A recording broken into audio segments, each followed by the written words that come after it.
Capítulo 18.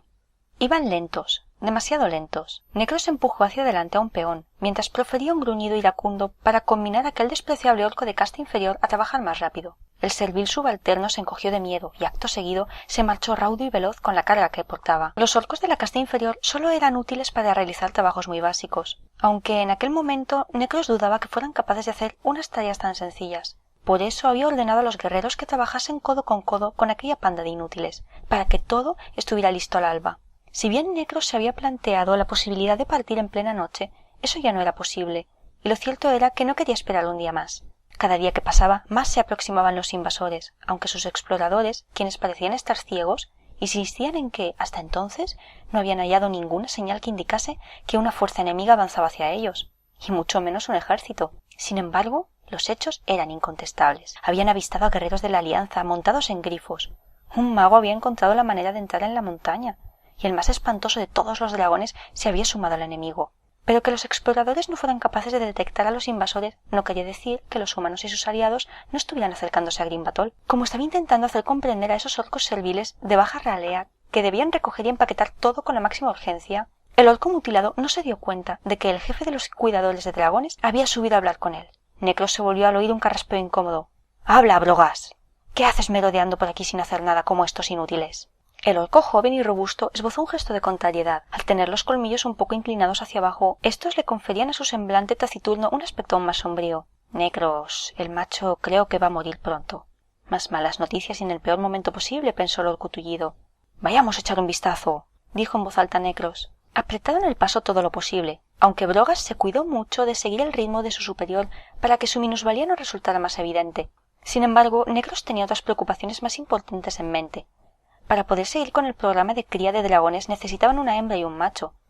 Si perdían a uno de los dos, se quedaban sin nada, y a Zulujed no le iba a hacer ninguna gracia. Al fin llegaron a la caverna en donde habían acomodado al consorte más viejo del Extraza, el único que quedaba vivo. Tiranastraz era un leviatán impresionante comparado con otros.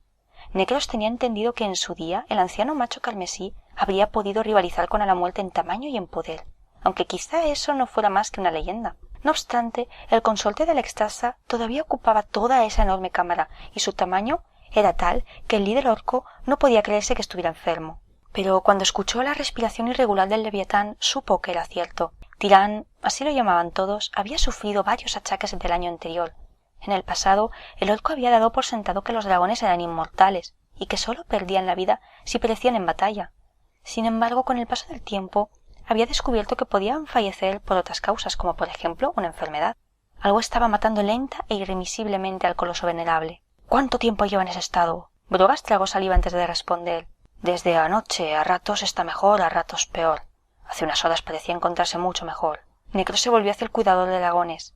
«¡Necio, tendrías que habérmelo dicho antes!» Sintió la tentación de golpear a su subalterno, pero se percató de que aunque le hubiera avisado a tiempo, poco habría podido hacer. Además, hacía tiempo que sospechaba que cualquier día perderían a Tirán, aunque no había querido admitirlo. «¿Y ahora qué hacemos, Necros? Zulujed se enfurecerá.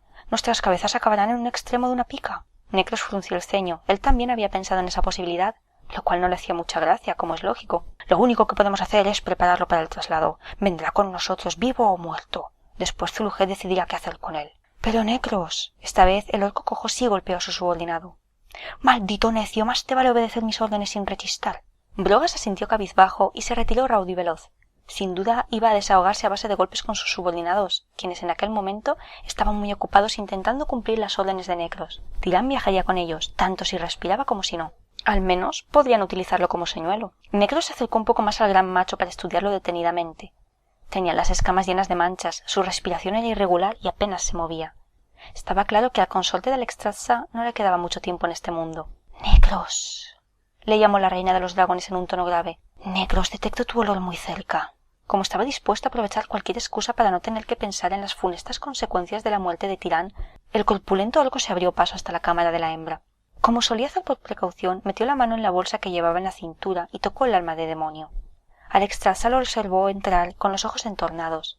Ella también había estado enferma últimamente, pero Necros se negaba a creer que podría perderla también a ella. Probablemente era consciente de que el último consorte que le quedaba vivo podría morir en breve. Al orco lisiado le hubiera gustado que los otros consortes, mucho más jóvenes y viriles que Tirán, hubieran sobrevivido. «¿Y ahora qué, reina de los dragones?» Necros, ¿por qué persistes en esta locura? El orco gruñó. ¿Eso es todo lo que querías decirme, mujer? Tengo cosas mucho más importantes que hacer que responder a tus estúpidas preguntas. La dragona resopló. Todo lo que estás haciendo te va a llevar a las puertas de la muerte. Aún tienes la oportunidad de salvarte, y puede que también a tus hombres, pero rehusas aprovecharla. No somos escoria, traidor y cobarde como Ogrin Martillo Maldito. El clan Flauce Dragón lucha hasta el final, por muy sangriento que éste sea, aunque eso suponga nuestra muerte. ¿Así es como lucháis, huyendo hacia el norte? Nada más escuchar ese comentario irónico, Necros Trituracráneo sacó de la bolsa el alma de demonio y le espetó. Incluso alguien como tú puede ignorar muchas cosas, anciana dragona. A veces la huida precede a la batalla. Alexstrasza exhaló un suspiro. No hay manera de que escuches, es imposible convencerte, ¿verdad, Necros? Te ha costado, pero al fin te has dado cuenta. Entonces dime una cosa. ¿Qué estabas haciendo en la cama del tirán? ¿Qué le aflige? Tanto la mirada como el tono de voz de la dragona reflejaban una honda preocupación por su consorte. No tienes nada de qué preocuparte, reina de los dragones. Más te vale que te preocupes por ti misma. Pronto te trasladaremos. Compórtate y sufrirás menos. Y dicho esto, volvió a meter el alma de demonio en la bolsa y abandonó la cámara. A pesar de que la reina de los dragones gritó su nombre, sin duda para implorarle que le informara sobre el estado de salud de su pareja, Necros no podía permitirse el lujo de perder más tiempo ocupándose y preocupándose de aquellos leviatanes. Si bien era cierto que uno de otro color ocupaba todos sus pensamientos. Aunque aquella columna del ejército orco pretendía abandonar Grim Batol antes de que llegaran los invasores de la Alianza, el comandante orco sabía con absoluta certeza que una criatura en concreto llegaría a tiempo para desatar el caos. A la muerte aparecería. El coloso negro llegaría la mañana siguiente, por una sola razón, por Alexstrasza. El temible dragón vendría por su odiada rival. ¡Que vengan todos!, exclamó el orco para sí. Todos, lo único que necesito es que el señor oscuro sea el primero en llegar. Entonces le dio una palmadita a la bolsa donde guardaba el alma de demonio y añadió: y el propio a la muerte hará el resto. Ronin recobró a duras penas la consciencia. A pesar de encontrarse muy confuso y débil, recordó de inmediato lo que le había pasado justo antes de desmayarse y permaneció inmóvil. No quería que el golem volviera a condenarlo al olvido eterno, pues temía que la próxima vez no regresaría. Mientras recuperaba fuerzas, el hechicero abrió con cautela los ojos. El golem envuelto en llamas no parecía hallarse cerca. El mago, que aún estaba un tanto aturdido, alzó la cabeza con los ojos bien abiertos. El aire estalló repentinamente en cientos de diminutas bolas de fuego. A continuación, aquellos orbes llameantes giraron en el aire y se mezclaron unos con otros con suma rapidez, hasta componer una silueta vagamente humana. Acto seguido, el golem adoptó su forma habitual de toda su grotesca gloria. Como Ronin se esperaba lo peor, agachó la cabeza y cerró los ojos a un tiempo. De este modo aguardó la inminente y aterradora caricia de aquella criatura mágica. Y aguardó. Al final, la curiosidad pudo más que el temor, y abrió lentamente un ojo para ver qué sucedía. El golem se había esfumado en el aire. Ronin concluyó que su guardián seguía vigilándolo atentamente, aunque ahora no pudiera verlo. No cabía ninguna duda de que Necros estaba jugando con él. Si bien esta última artimaña parecía más propia de Krill, al estar sumido en esos pensamientos tan sombríos no pudo evitar que la desesperanza se adueñase de su corazón. Quizá fuera mejor así. Al fin y al cabo, ¿no pensaba que su muerte saciaría la sed de justicia de aquellos que habían muerto en su anterior misión por su culpa? ¿Acaso así no pondría fin a sus remordimientos y a su sentimiento de culpa? El mago permaneció en su celda sin prestar atención al transcurso de los minutos, ni al ruido incesante que hacían los orcos, que estaban enfrascados en los preparativos de su marcha. Cuando Necros estuviera bien, volvería para llevarse al mago, o casi con toda seguridad, para interrogarlo por última vez antes de ejecutarlo, y Ronin no podía hacer nada al respecto. Tras cerrar de nuevo los ojos, el agotamiento se apoderó de él y se sumió en un sueño más benévolo que el anterior. Soñó con dragones, necrófagos enanos y sobre todo con Beresa. El hecho de soñar con ella pareció arrojar un poco de luz sobre sus pensamientos más sombríos. Si bien solo la había conocido durante un breve lapso de tiempo, su rostro le venía a la mente con una frecuencia cada vez mayor. En otros tiempos, en otro lugar, tal vez habría podido llegar a conocerla mejor. La elfa se convirtió en el eje central de su sueño, hasta tal punto que Ronin incluso pudo escuchar su voz. Ella repetía su nombre una y otra vez, al principio con voz anhelante, y luego, al comprobar que el mago no respondía, con un tono más apremiante. ¡Ronin! Su voz se fue alejando, ya solo era un susurro, aunque parecía más sólida y menos etérea. ¡Ronin! Esta vez su grito lo estremeció y lo sacó de sus sueños. Ronin se resistió, no deseaba regresar a la realidad, donde lo guardaba la celda y una muerte inminente. No responde, murmuró alguien distinto, cuya voz no era tan suave y dulce como la de Beresa. El mago la reconoció y entonces trató de despertar con más ahínco. ¿Con que es así como lo mantienen prisionero, atado únicamente con unas cadenas y sin necesidad de barrotes?, dijo la elfa. Lo que me has contado era verdad. Yo nunca te mentiría, mi bondadosa señora, jamás te mentiría. Esa voz aguda y chillona consiguió lo que las otras dos no habían logrado. Ronin se sacudió los últimos retazos del sueño y a duras penas evitó gritar. Bueno, manos a la obra, masculló Falstad. Las pisadas que escuchó a continuación le indicaron al cautivo que el enano y los demás se aproximaban hacia él. En ese momento abrió los ojos. Vio cómo Beresa y Falstad entraban efectivamente en la cámara. El cautivador semblante de la forestal reflejaba una honda preocupación. La elfa había desenvainado su espada y llevaba alrededor del cuello un medallón muy similar al que la muerte le había entregado a Ronin, con la diferencia de que aquel poseía una piedra carmesí, donde éste tenía una piedra más negra que el alma del siniestro dragón. Junto a ella, el enano portaba su martillo a la espalda y en la mano una larga daga cuya punta rozaba la garganta de un krill que no paraba de gruñir. La esperanza renació en el corazón de Ronin en cuanto vio a sus compañeros, sobre todo a Beresa. De improviso, detrás del reducido grupo de rescate, se materializó el golem de fuego en completo silencio. ¡Cuidado!, gritó el consternado mago, que se había quedado ronco con tanto chillar. La forestal y el enano se arrojaron al suelo, cada uno hacia un lado, justo en el momento en el que el monstruo esqueleto se abalanzaba sobre ellos. Falstad empujó a Krill, quien se deslizó por el suelo hasta la pared a la que había encadenado a Ronin. El goblin soltó un juramento al impactar con fuerza sobre la roca. El enano fue el primero en levantarse. Lanzó su daga contra el golem y la hoja se estrelló estrepitosamente contra la armadura de hueso del golem. Acto seguido, empuñó su martillo de tormenta y arremetió contra el centinela inhumano, a la vez que Beresa se ponía de pie de un salto y se sumaba al ataque. Como todavía se encontraba muy débil, Ronin no pudo hacer nada más que mirar. La elfa y el enano se acercaron a su diabólico adversario desde direcciones opuestas, con el fin de obligarlo a cometer un error fatal. Por desgracia, Ronin no creía que pudieran matar a aquella criatura con unas meras armas mortales. Falstad consiguió con su primer ataque que el monstruo retrocediera un paso, pero en cuanto lanzó el segundo, el golem agarró el hacha del mango. El jinete de grifo se vio tirando desesperadamente de su arma al tiempo que el otro intentaba traerlo hacia sí. ¡Sus manos!, advirtió el mago. ¡Tened cuidado con sus manos! Unas manos ardientes desprovistas de carne trataron de agarrar a Falstad en cuanto estuvo a su alcance. El enano soltó su apreciado martillo desesperado y consiguió alejarse dando tumbos a su enemigo. Beresa arremetió contra él con presteza. Su hoja elfa poco podía hacer frente a aquella armadura macabra, que desvió el golpe fácilmente. El golem se giró hacia ella y a continuación le lanzó el martillo de tormenta. La forestal se apartó con agilidad de un salto, pero en ese instante se percató de que era la única que contaba con un arma para defenderse del guardia inhumano. Se lanzó 2 veces más contra su adversario, y la segunda vez estuvo a punto de perder la espada. El golem, que al parecer era inmune al ataque de cualquier arma afilada, intentó en todo momento coger la espada de la elfa por la hoja. Ronin observaba angustiado aquella escena dantesca. Sus amigos estaban perdiendo la batalla y él no podía hacer nada para ayudarlos. Entonces la situación empeoró más aún. Tras haber recuperado el equilibrio, Falstad trató de recobrar el martillo. Al instante el guerrero necrófago abrió sus fauces de una manera increíble, y una aterradora llamarada negra que estuvo a punto de engullir al enano brotó de su boca. No obstante, logró esquivarle en el último momento rodando por el suelo, pero la ropa se le había chamuscado. Ahora solo quedaba Beresa para enfrentarse al golem, y ésta se encontraba justo en medio de su camino. La frustración desgarraba a Ronin. Si él no hacía nada para evitarlo, ella moriría, todos morirían si él no hacía nada. Tenía que liberarse.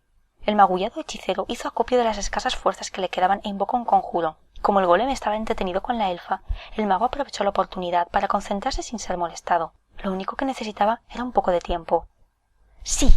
Súbitamente los grilletes que le atenazaban las extremidades se abrieron todos a la vez y acabaron estrellándose con gran estrépito contra la pared de piedra. Estiró los brazos jadeante y acto seguido centró su atención en el golem. De repente sintió como algo muy pesado le golpeaba en la parte superior de la espalda. Al instante notó una presión intensa sobre su garganta que le impedía respirar. ¡Qué mago más travieso! Sí, qué travieso. ¿Acaso no sabes que se supone que debes morir?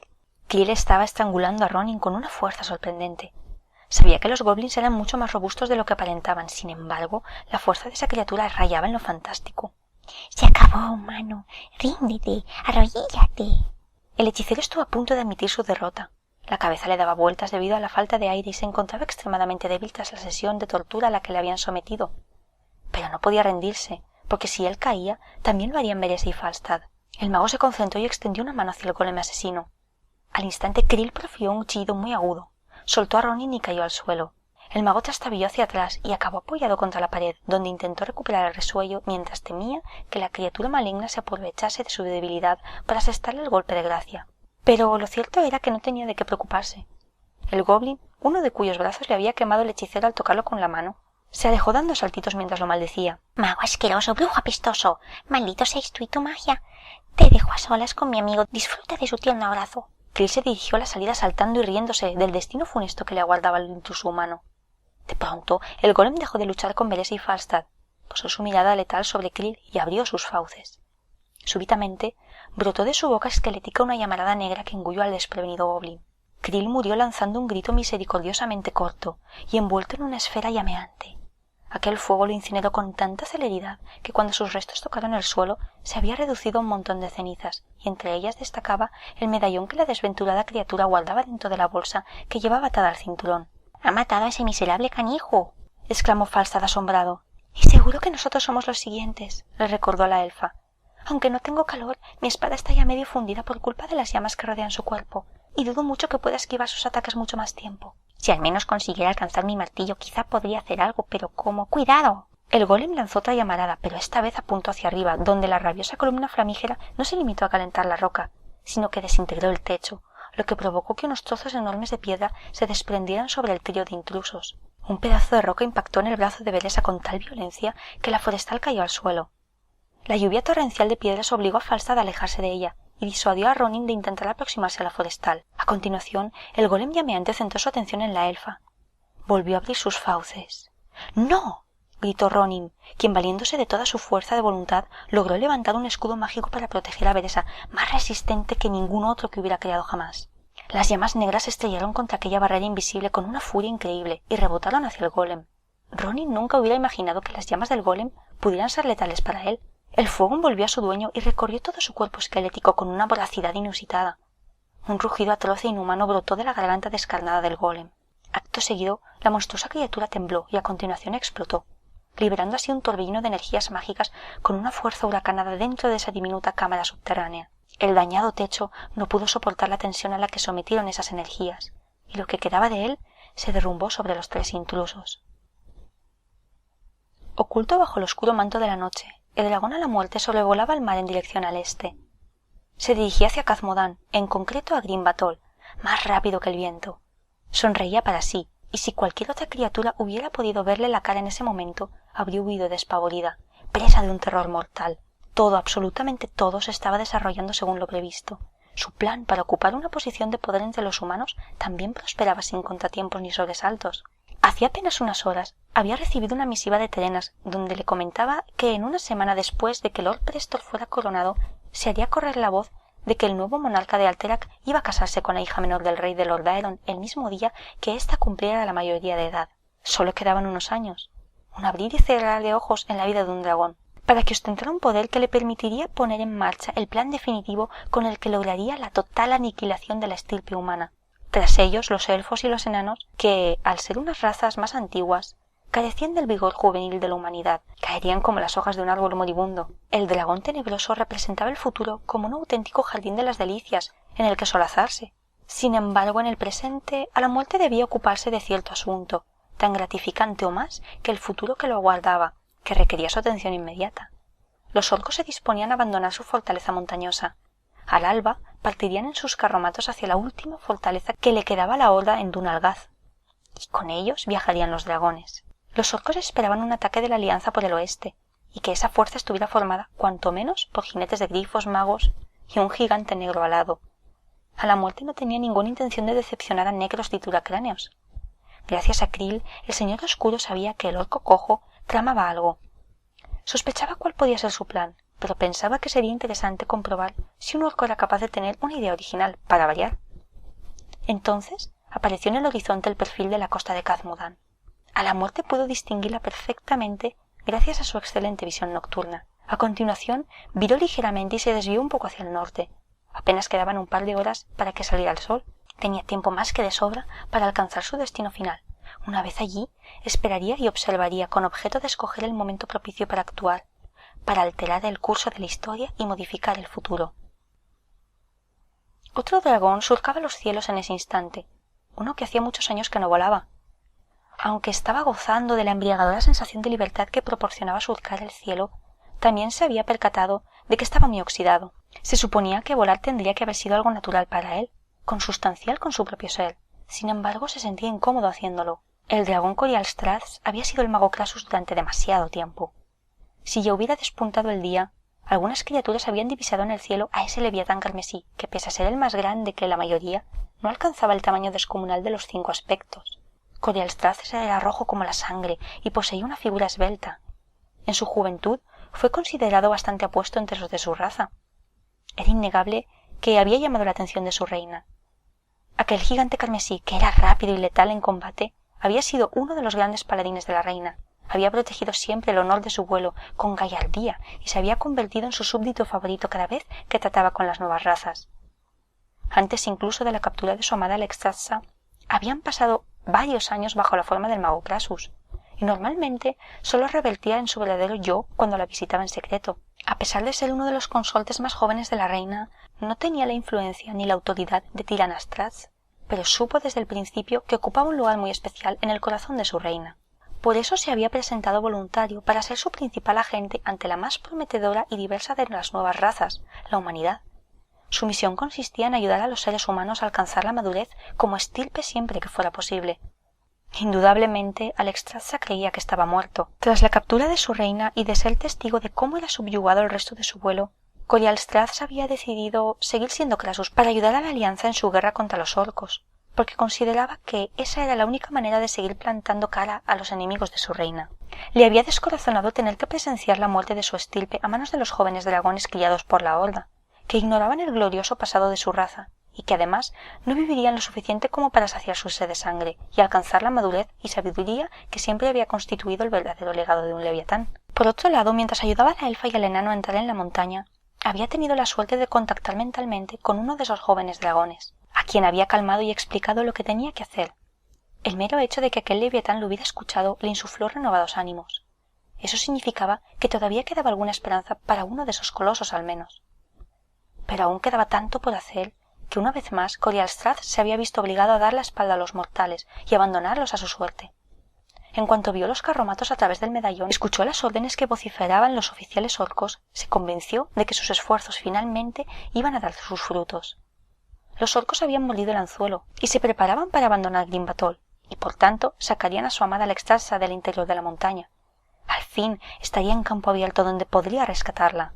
No obstante, no iba a ser una tarea fácil. Requería una buena dosis de astucia, oportunismo y, por supuesto, suerte. Asimismo, el hecho de que la muerte siguiera vivo y estuviera conspirando para provocar la caída de la alianza de Lord Aeron era una nueva preocupación que le inquietaba sobremanera.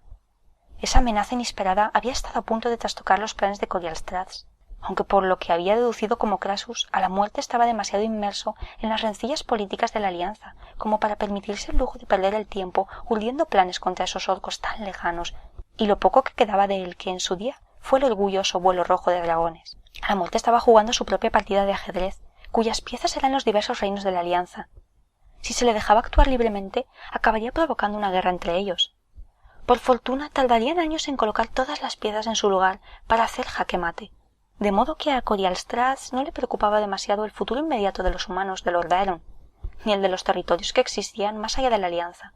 Sus problemas podían esperar a que hubiera liberado a su amada. Sin embargo, pese a que el dragón rojo se podía permitir el lujo de ignorar la amenaza que planeaba sobre esas tierras que había jurado proteger bajo sus alas, había otro asunto que le reconcomía por dentro y que ya no podía pasar por alto. Tanto Ronin como la elfa y el enano que habían ido a buscarlo confiaban en el mago Krasus, sin ser conscientes de que para el dragón Corialstrax liberar a su reina era primordial. Las vidas de esos 3 mortales tenían un valor insignificante para él en comparación con la importancia que revestía el rescate de su amada, o eso pensaba hasta hacía poco. Los remordimientos estaban destrozando al leviatán. Se sentía culpable no solo por haber traicionado a Ronin, sino también por abandonar a la elfa y al enano después de prometerles que los guiaría por las entrañas de la fortaleza. Si bien era bastante probable que a Ronin lo hubieran asesinado hacía tiempo, tal vez aún no fuera tarde para salvar a los otros 2. El coloso carmesí sabía que no iba a poder centrarse en su misión hasta que no hubiera hecho todo lo posible por rescatar a esos 2 mortales. En cuanto Corialstrax llegó al extremo más suroeste de Khazad-Modan, que estaba solo unas horas de Forjad, escogió un pico apartado de una cadena montañosa para aterrizar. Tras dedicar unos instantes a orientarse, cerró los ojos y pensó en el medallón que Rom le había entregado a Beres a instancias del propio dragón. Aunque seguramente la elfa pensaba que la piedra del centro del medallón no era más que una gema, en realidad era un fragmento del leviatán. De hecho, era una escama a la que había dado su forma actual a través de la magia. Esa escama encantada poseía unas propiedades que habrían asombrado a cualquier mago, siempre y cuando éste dominara las artes arcanas de los dragones. Por suerte para Kolialstrasz, pocos dominaban esa clase de magia. Por eso mismo se había decidido a forjar el medallón. Tanto Ron como la elfa creían que la gema solo servía para comunicarse a distancia, y el coloso no tenía ninguna intención de sacarles de su error.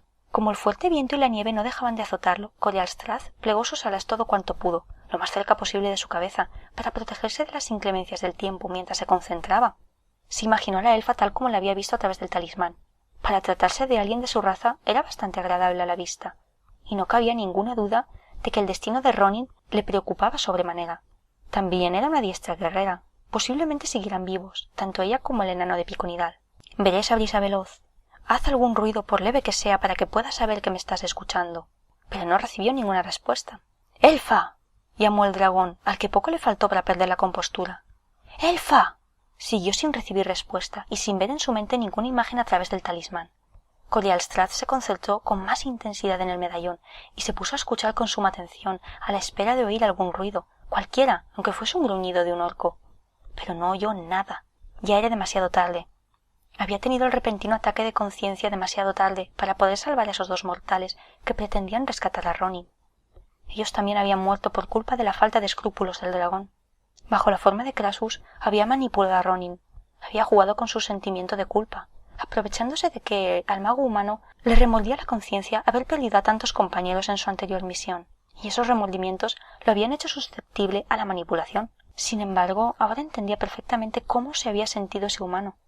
Alexstrasza siempre se había referido a las razas jóvenes con cariño y preocupación, como si fueran sus hijos, y había contagiado esos sentimientos a su consorte, quien bajo la apariencia de Krasus se había desvivido para que la raza humana fuera alcanzando la madurez de vida. Pero cuando los orcos capturaron a su reina, el mundo se le vino abajo a Kolialstrasz, quien había olvidado las enseñanzas de su amada, hasta ese preciso instante. No obstante, ya era tarde para salvar a esos tres mortales. Pero aún no es tarde para salvarte a ti, mi reina, dijo el dragón con un tono de voz grave.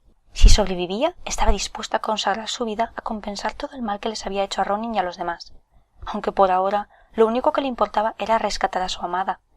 Ella lo entendería, o al menos eso esperaba. A continuación, el majestuoso dragón rojo desplegó sus alas y ascendió hacia el cielo en dirección norte. Se dirigía a Grim Batol.